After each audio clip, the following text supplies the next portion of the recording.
welcome to Mock the Week. I'm Dara Breen. Joining me this week are Andy Parsons, Fred McCauley and Russell Howard, Frankie Boyle, Hugh Dennis and Greg Proops.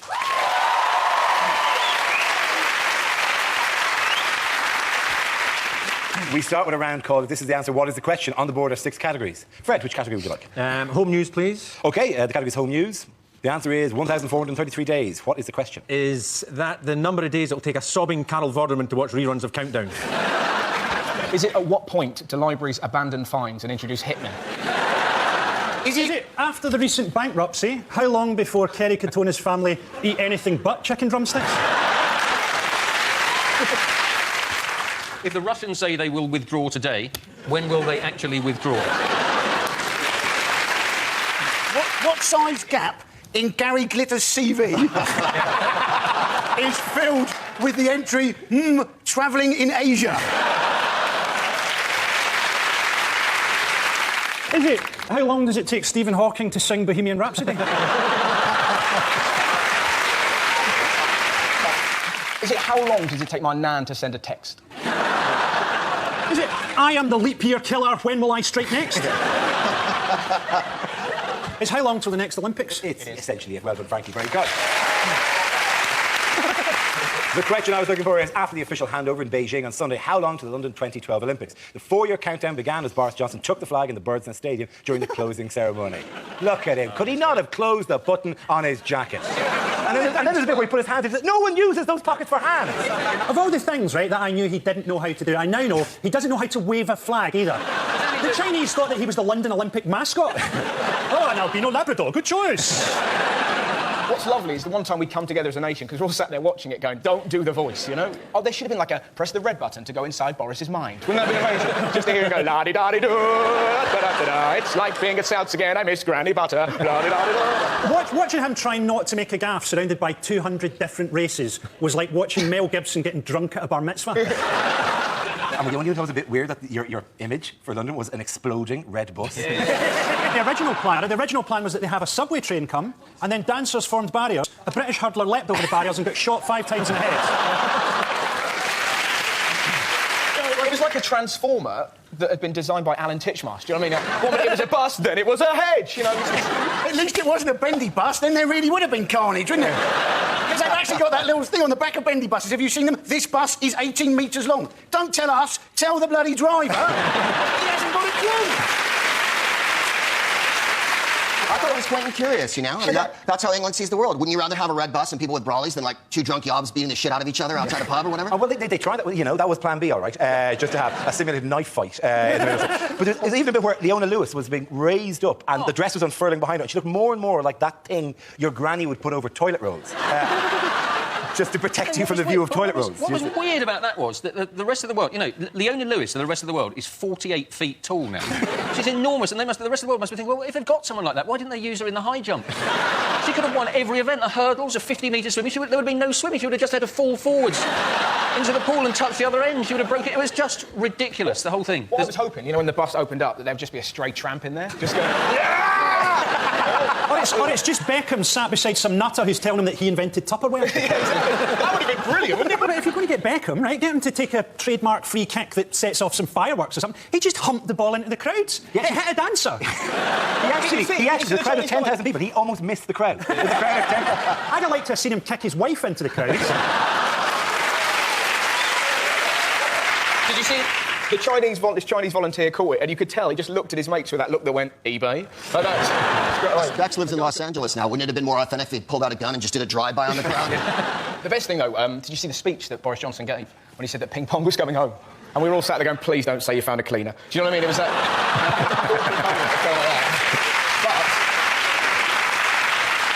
It turned out we were all wrong, and that ping pong apparently was invented in England, but it was called whiff-waff. And it was called whiff-waff because that was the noise that the bats made in the air. It was a whole round of QI. Well, to be honest, what I was thinking, he's the mayor of London simply because he was popular on a panel show. Frankie, you're going to be PM. Let's be honest. Don't applaud, you have some very tough years ahead of you. I wouldn't be that embarrassed about Boris Johnson. I'm from California, and Arnold Schwarzenegger is our governor. We went that extra step of electing a fictional character from the movies to be our chief executive. Because he fooled the Predator by putting mud on his face. Not a lot of chief executives would think of that. Boris Johnson would be a glistening skull gleaming on the Predator's trophy shelf right now. But do you reckon, though, because it was called Whiff Waff because of the noise, do you reckon he calls all other sports by similar names? Tennis, or as I call it, thwack doink? Or diving, whoosh, splash, bah. Well, they had the last week of the Olympics pan out. Well, we had to mess up in the relay, which could have actually been worse. I don't know if you've ever seen the havoc that someone having an erection can cause in a relay race. I actually got off quite lightly. The thing one really said about Rebecca Adlington is that she looks pretty weird. She looks like someone who's looking at themselves in the back of a spoon. And then, when she arrived back on the flight, she met her boyfriend. Did you see her boyfriend? He was really attractive. He was like a male model. So, from that, I have deduced that Rebecca Adlington is very dirty. I mean, if you just take into account how long she can hold her breath. You're thinking she may be Crazy. Sitting at home for the first weekend after the game, medals jangling in Mansfield, new shoes on, loving the new kind of look to the place, like whatever. And then, I haven't seen Mock the Week in about 4 weeks' time. I wonder who they're tearing it. That was a brief. He's got a point. I'm dirty. Can I just point out something, though? There's a mispronunciation been going on with our leading cyclist. It's actually, because he's Scottish, it's actually known as Chris. Oi! Come back with my bike! Bastard! Did you see on the jumbo jets, because we did so well, we had a gold nose? And I love the idea that all the drug cheats had to go home in a plane that had a red nose with just white bits on it like that. I like the way as well they got them all to come off the plane in the order of how many medals they'd won. That was horrible. Paula Radcliffe was probably in an overhead locker or something. How does Gordon Brown want future medal hopes to prepare for 2012? Oh, he's making it more competitive in schools. That's his aim, isn't it? What he's actually said is he wants every pupil to have 5 hours of sport a week before 2012. And let me just tell him, a week before 2012 is leaving it far too late. And 5 hours of sport is frankly not going to be enough, is it? How is it going to help us to become more competitive? How does that address the real concerns of Britain in any way? In 20 years' time, when a largely submerged London is being attacked by a platoon of Al-Qaeda's jihad scuba warriors, will it really help that we're slightly better at basketball? Luckily, you'll be in the highest office in the land at that stage. Citizens of New Atlantis, we must self-destruct. Prime Minister Boyle, you say that in every crisis. Let's time my minutes. At the end of that round, the points go to Russell, Fred and Andy. Now we play a round called Musicalifragilisticexpialidocious. This game involves Greg, Andy, Frankie and Fred, so if you could make your way to the performance area, please. This is where we test our performers' stand-up skills. We spin our news generator, it settles on a topic, and anyone can volunteer jokes about the chosen subject. The winner is the team I judge to produce funniest stuff. OK, here we go. Let's spin the wheel. The first subject is health. Who wants to come in on that? Andy Parsons. Leslie Ash. Now, she's just got compensation, didn't she? Because she got MRSA. The reason she was in hospital, right, was apparently she punctured a lung and broken 2 ribs during energetic sex. Now, I don't know about you, but I'm thinking she was doing it wrong. If somebody said to me, would you like to have sex, but it could end up in you puncturing your lung, I think I'd go, oh, you go ahead, I'll sort myself out. OK, let's spin the wheel again. The subject is George Bush. Who wants to come in? Oh, I'll go. Well, what can I say about George Bush? He's doing a tremendous job and he's enormously popular right now. In the last poll in the United States, he came in just behind testicular cancer. He's the only president I can remember who wears an American flag pin on his lapel. Why? So he can remember what country he's in charge of? Ladies and gentlemen of America, he's always banging on about 9/11, right? 9/11, 9/11. Or, as the rest of the world knows it, 11/9. We're the only people who date that way. America's so arrogant because we put the month first. We think everybody knows what we mean. Imagine how perplexing that is to people in France. 9/11. What happened on November 9th? That was a good day. I got a hand job. Why are they crying all the time? Thank you. Great. OK, that leaves us with Frankie and Fred. Let's spin the wheel. The next topic is modern men. Who wants to come in on that? Rebel Colley. There's a trend for modern young men now to get waxed. I did recently have my legs waxed. I have to say it was for charity. And my pals were saying, have you had that done before, Macaulay? And I'm going, no. Oh, well, it could be painful. So I went along. I was ticket number 14. There were 13 ladies in front of me getting their legs waxed. And I was watching them with interest. And it seemed to be no bother at all. The wax is going on. It's kind of, oh, Joanne. What is it, Tess? Who's picking the kids up? Oh, the au pair will get them. Nothing to it, I think. I got up there. The wax was on. I'll never walk again!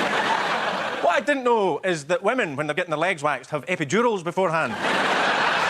I mean, I'm not tempted, to shave other parts of my anatomy, I've been lonely and fed up in hotel rooms, but I've never once thought, I think I'll get the sharpest thing in my toilet bag out and apply it to the wrinkliest part of my anatomy. And I'm not talking about my elbows. Perfect, Ollie. OK, let's see what we've been left with for Frankie. Let's spin the wheel. Children. What an unbelievably sinister photograph. Don't worry, this is light-hearted whimsy. I've got a wee baby now, he's 9 months. I'm starting to get a bit fucking sick of him, to be honest. I went to the birth, and going to the birth, it really does bring home the wonder, the miracle, I suppose, that is contraception. Seriously, don't go. It's like watching the deleted scenes from Platoon. I got a wee daughter now, she's 4, and the other day, this is true, we're sitting having breakfast, and my daughter goes, Daddy, what's the best thing in the world? So I didn't even have to think about it, right? I said, darling, you're the best thing in the world. Didn't even have to think about it. It's definitely you. And she sat there for a bit, and then she went, for me, it's sausages. Ladies and gentlemen, that round, the points go to Frankie and Greg. Our next round is called Headliners. Here's a picture of America's former power couple, Bill and Hillary Clinton. Well, what does CADC stand for? Is it cheerleaders' arse distracts Clintons? I think they're saying goodbye to Barack Obama. Cheerio and don't call. Clinton's assassination dreams continue. Clinton announces deepening chlamydia. How about Clinton's accept defeat childishly? Well, how would you feel? Would you just go, oh, you're the winner, America Obama. Is it Carl? Is it chimpanzee amazes drugged couple? It's just like that. Oh, and they're like, that would amaze me. I'm sorry, no drugs involved, but that would amaze me. If a chimp went, you go, that is one hot chimp. Come on, that would amaze you if you can train them to move a piano. Or make tea. How much money would you love to go to London Zoo just to see one day a pole dancer training a monkey how to dance? Let's do it. We've got clout. When he's in the highest of that. When you're premier. To be honest, that is number 1 on the list. Is it Clinton's address Democratic Convention? It is, of course. Well done, Hugh. There you go. The answer I was looking for was Clinton's address Democratic Convention. This is the news that Hillary and Bill Clinton have both separately delivered speeches at the 2008 Democratic Convention taking place this week in Denver. In her speech, Hillary called for her supporters to back Barack Obama in his quest to become the next president of the USA. Do you know what was weird, though, was that she did it in this orange sort of jumpsuit, though, which suggested to me that the words had been extracted under torture. It's very exciting to see Bill Clinton again because you guys might remember he was the last elected American president. After the last 2 elections, I'm surprised Haiti didn't invade us to install a democracy. Now, talking about Obama being under pressure at the convention, aren't you thinking, is there an easier gig in the world? I mean, there's nothing that he could say that wouldn't earn him a standing ovation. He could stand up and go, I killed a tramp once, it made me feel horny. he could put his hand under his armpit and fart the theme tune to Cagney and Lacey. I mean, before we get to that, they are in the process of possibly electing a black leader. You know, next mayor here went to Eton. So it's not as if it's like, oh, look at them, they're so backward over there. There's loads of really rubbish satire as well. I was reading on the internet the other day that some guy went, he's never going to win, it's called the White House. And you're like, it's a ridiculous point to make. By that token, only Martians can work for Greenpeace. And, you have to be a Smurf to work for Ribena. It's ridiculous. A large portion, a significant, possibly, enough Americans won't put a cross next to a black man unless it's on fire. So... Wow. I'm not supporting that, by the way. You better remember, it's the United States. People are like, a black guy? You can't have a black guy. He's all articulate and well-spoken, and he wears a suit and he's written 2 books. I never read a book in my life. I just play Xbox all day long and eat Cheetos and beat my sister while I'm having sex with her because my team lost, and, people flip out. And they,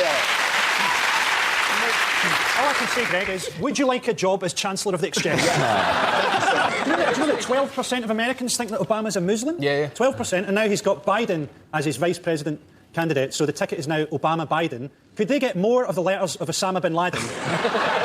Did you see in the hotels every night they're leaving little speeches that Obama has given on the pillows in all the hotels in Denver? Imagine if they did that for the Labour conference. It'd be fantastic. Just one of Brown's. I regularly used to look at photos of my dad's trips. What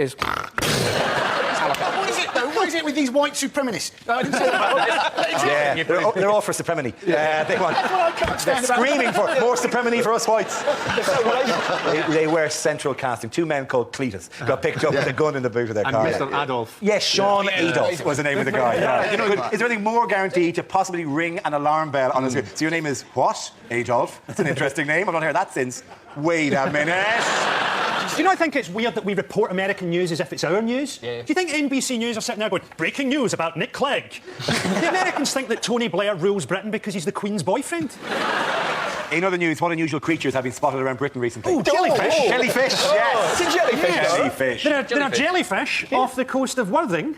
And I don't know if you know this, Dara, but the way to cure a jellyfish thing is to piss on it. I think a lot of perverts are going to be congregating around the Sussex coast with people going, hey, what are you doing? A jellyfish stung you. You threw it at me. And it's not even it's just a jelly. You just threw a jelly at me. Stop throwing jelly at people and then urinating on them. It's that nice thing. Imagine how unlucky you'd feel, right, if you saw a bloke who was asleep on the beach and he kind of, had a vicious scar and he was like that and you started weeing on it and it turned out it was a birthmark. That would be bad luck, would it not? Although, to be It would honest... be a tremendous episode of Mr. Bean. Yeah. Everyone's talking about the state of Britain's beaches, aren't they? But actually, do you want them to clean up Britain's beaches? Because what will happen if you clean up the beaches? Families will start going there, walking their pit bulls and slapping their kids. At least at the minute, I can put on a wetsuit, go and sit in the turds and be on my own. I don't know if you've seen the forthcoming episodes of Wish You Were Here, but look forward to that greatly. What other creatures I'll are tell there? you what there is. There's a shark off the coast of Aberdeen. Yeah. Have you seen him? No. And there's a real danger there because if it eats enough Scottish people, it'll die from cholesterol poisoning. You know, they were conducting the search for the shark from sea, air and land. Put me down for the land shift. Yeah, we're over there somewhere. He's not been spotted in Tesco. Over. There's apparently also been an increase in wasps, and like they were going to sort of destroy a whole group of wasps, and then there was animal rights people who'd complained, but they're wasps. As far as I'm concerned, right? Wasps, right? You can have as many cosmetics tested on wasps as you like by Revlon. Someone who works at Revlon could apply lipstick to a wash. They are skilled. That is impressive. Looks good. Sell it. Thinking about the poor wasp that has to go back to the hive with a lipstick on, yeah. 10,000 other wasps. Have you seen Dave? This is all happening because of global warming, isn't it? So animals' migration patterns are changing. Yeah. But on the bright side, wildlife programme ratings are going to go through the roof. Bill Oddie going, let's look at these nesting badgers. Oh, this puma's going to fuck it up. Look at that. It's got Kate Humble in its jaws. Nothing can save her now. Kate, any final words? At the end of that round, the point go to Frankie, Hugh and Greg. Now we come to our final quickfire round called Scenes We'd Like to See. This is for everyone, so if you can all make your way to the performance area, please. I caught ideas for scenarios we'd love to see, and the performers come in with their suggestions. OK, here we go. The first subject is unlikely greetings cards. Congratulations, you're 18 on a list of 20 people I'm going to kill. My heart goes out in sympathy. I know your life is torn. I can't believe your dear sweet mum caught you watching all that porn. Congratulations on conquering your drug and alcohol dependency. We're having a party to celebrate, but you can't come. I know you're green. I've done my bit. This card is made of recycled shit. Get well soon. P.S. I know it's terminal, but they didn't have a card for that. Roses are red, violets are blue. I'm locked up in Broadmoor and thinking of you. Thinking of you at this difficult time has given me an erection. You're moving. We've repossessed your house. Congratulations on passing your test. You have HIV. OK. The next topic is things you didn't hear at the Olympics. I am the little girl from the opening ceremony. This is my real voice. That gymnast is so supple. If my wife could do that, we'd still be together. Next, the rhythmic gymnastics. You might want to start beating out your own rhythm at home. That English track team is awesome! And it's gold for Ireland!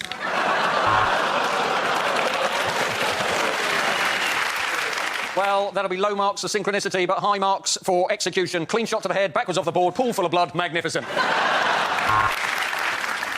Next, over to Gabby Logan, who's going to tell us whether or not she's a transvestite.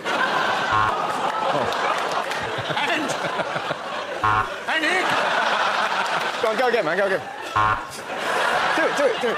And there's fuck all for Ireland! No, I'm not letting you off for the last Ireland joke. You're not getting on again for the rest of the show. You are not doing another one for the rest of the show, all right? You've just been... Oh, let's look at the clock. It's more interesting than the show jumping. The one thing we're all thinking during the Olympics, doesn't Claire Balding look like Eddie Izzard? Nobody can touch this Russian gymnast, except their coach and their uncle. And here comes...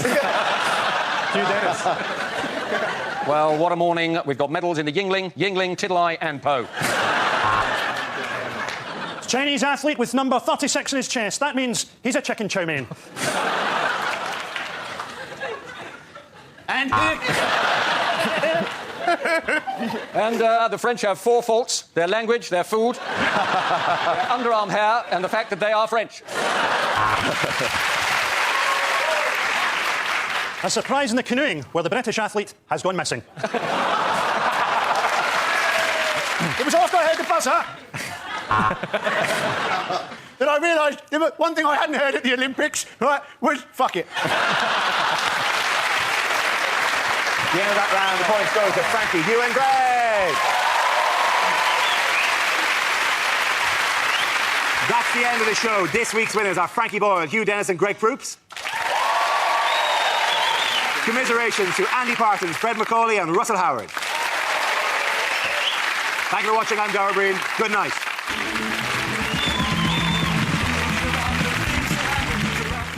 Never Mind the Buzzcocks is here on BBC Two in half an hour. But first, Ashburn United are looking for a new coach and there are more than a few takers. New comedy The Cup next.